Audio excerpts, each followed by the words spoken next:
Are wild hogs good to eat?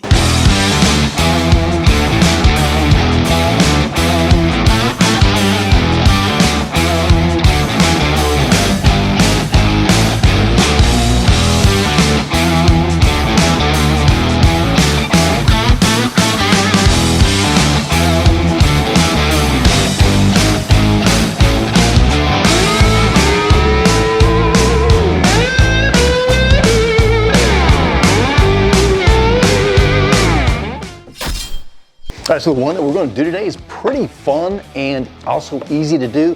It is a wild hog schnitzel with a pickle brine, and not just any pickle juice. That's what we're using, is a pickle juice for it. This is actually from a local company here in Oklahoma.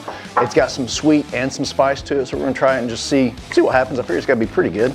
So we're using backstrap like I'd mentioned earlier, and one of the things that you have to do with it for schnitzel is pound it out thin.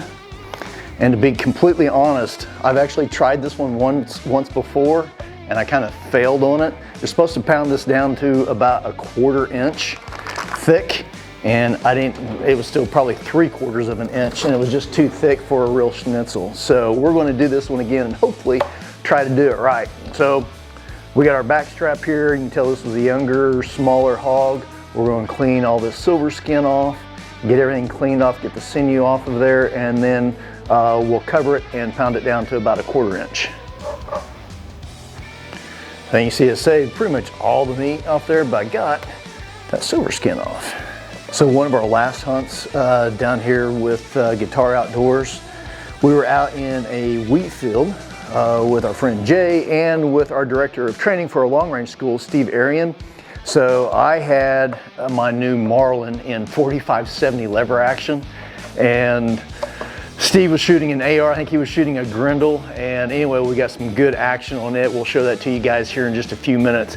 That's how we get our hogs down. All right, so since this is a hot and fast cooking method, you want to use a tender cut. We're using backstrap, but one thing with backstrap, you see this little divider right here, this is actually part of the neck meat, and we just want to trim that off.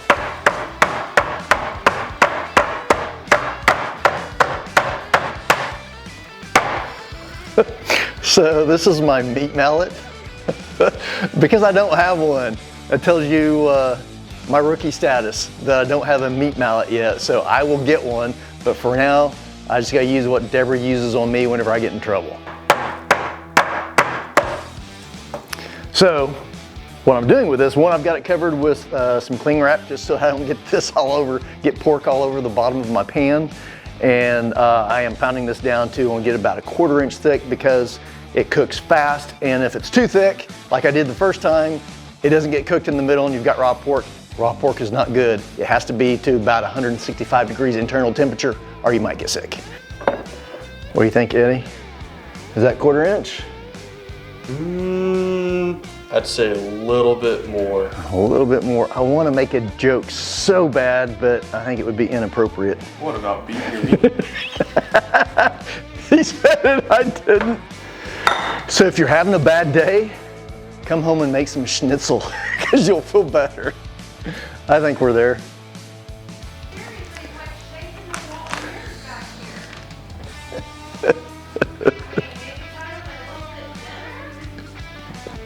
Everybody's an expert.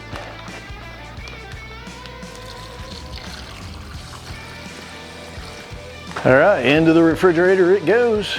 So about an hour and we'll be back.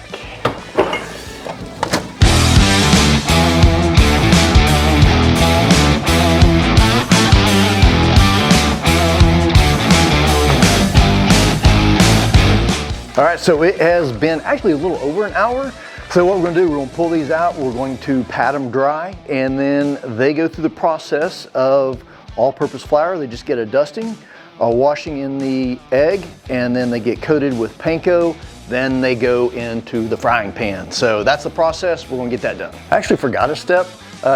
If you wanna season your meat, you can go ahead and do it, which is what I'm gonna do here, and apply directly to it. Or if you wanted to, you could also season the panko.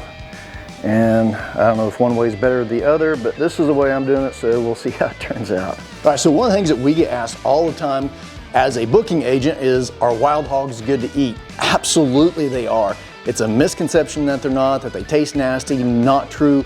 We're getting ready to show you a recipe that is bomb. We've made it before and we'll tell you how it turns out. All right, so what I'm going to do, I don't fry very often, actually rarely do I prepare anything fried, so I am definitely not an expert at it. So we're going to take this little piece, I'm going to check and see if the oil is ready before we go and put a big chunk in there and just see how it turns out.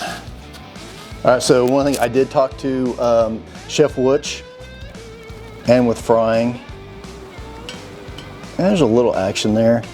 If it's too cold, it's just going to soak up oil and not taste good. If it's too hot, your breadcrumbs are going to burn and the meat won't be done. So that's what I'm testing this little piece for, and we'll see how it turns out.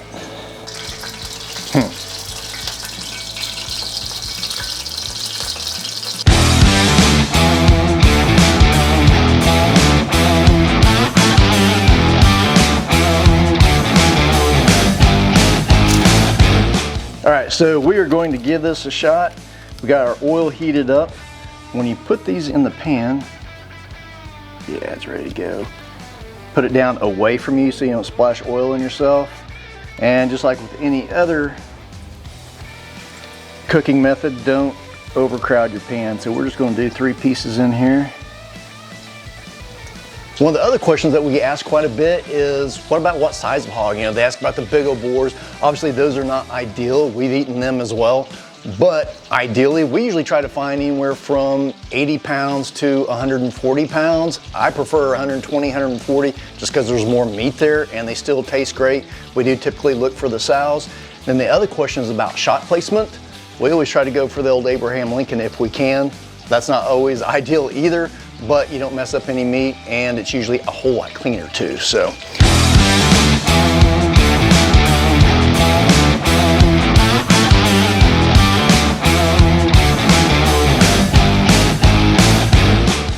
All right, so that was our first batch. I had the oil too hot, I let it cool down too much, so they soaked just a little bit too long in the grease, so we're gonna do one more batch.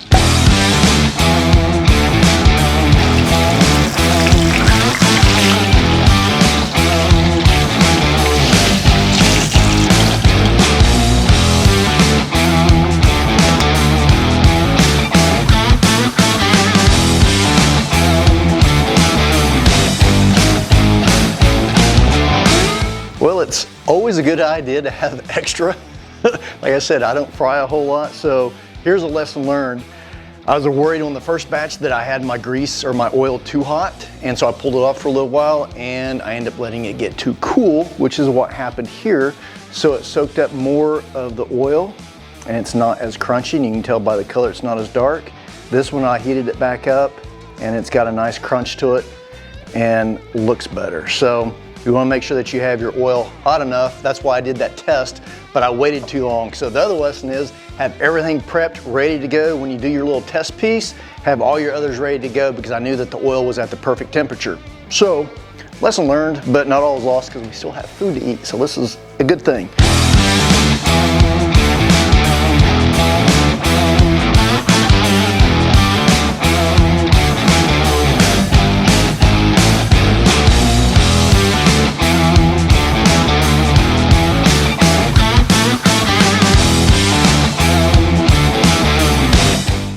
If you've watched any of our other videos, you've probably seen Chef Albert talk about how flavor actually starts out in the field. We've got some really good videos here on our channel where Chef is breaking down wild boar and gives you every detail of what you need to know to have good flavor once it actually hits the table. Well, I've managed to make a mess and I've fried food for the first time in I can't even tell you how long.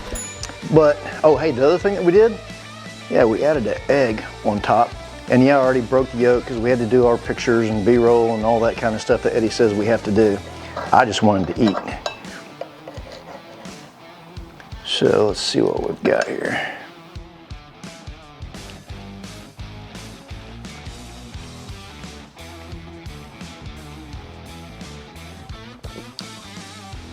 That is good. Now I don't know if my body's gonna go into shock here, eating fried food. But man, that tastes really good. You should try it.